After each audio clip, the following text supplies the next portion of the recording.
సంగారెడ్డి జిల్లాలో ఏసీబీ అధికారులకు చిక్కాడు Sadasivpet bill collector. తన ఇంటి ఆస్తి పన్ను 1,00,000కు పైగా దాటడంతో బిల్ కలెక్టర్ను ఆశ్రయించాడు బాధితుడు.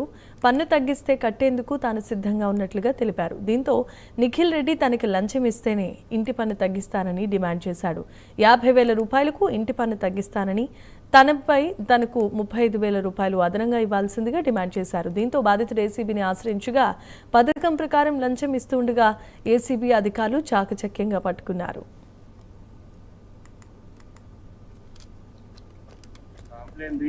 హౌస్ ప్రాపర్టీ ట్యాక్స్ అనేది 40,000 చిల్లర నుంచి 1,04,000 చిల్లరకి రేజ్ చేస్తారు.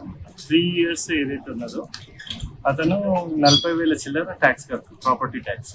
కానీ ఆల్ ఆఫ్ సడన్ 1,04,000 చేంజ్ వచ్చింది. అయితే ఎందుకు వచ్చిందని చెప్పేసి ఇక్కడ మన కమిషనర్ గారికి అతను ఫిర్యాదు చేయడం జరిగింది.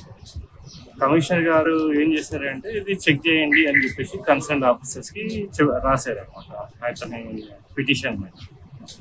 అయితే వాళ్ళు మళ్ళా హౌస్ మెజర్మెంట్స్ తీసుకోవడానికి వచ్చేసి అప్పుడు దే డిమాండెడ్ 35,000. ఇదైతే పాత ప్రాపర్టీ ట్యాక్స్ ఏదైతే ఉన్నదో అంత చేయడానికి 35,000 డిమాండ్ చేస్తారు. ఇది ఎవరైతే హౌస్ ఓనర్ ఉన్నారో అతని దగ్గర ఆల్రెడీ ఇప్పుడు మన బిల్ కలెక్టర్ ఉన్నారు నిఖిల్ రెడ్డి, అతను 20,000 తీసుకుంటారు. మళ్ళీ మిగతా ఏదైతే వెళ్తారో వారి ఏదైతే ఉందో 15,000 అది కలెక్ట్ చేసుకుంటాం. కాంప్లైంట్ హౌస్ ప్రాపర్టీ ట్యాక్స్ అనేది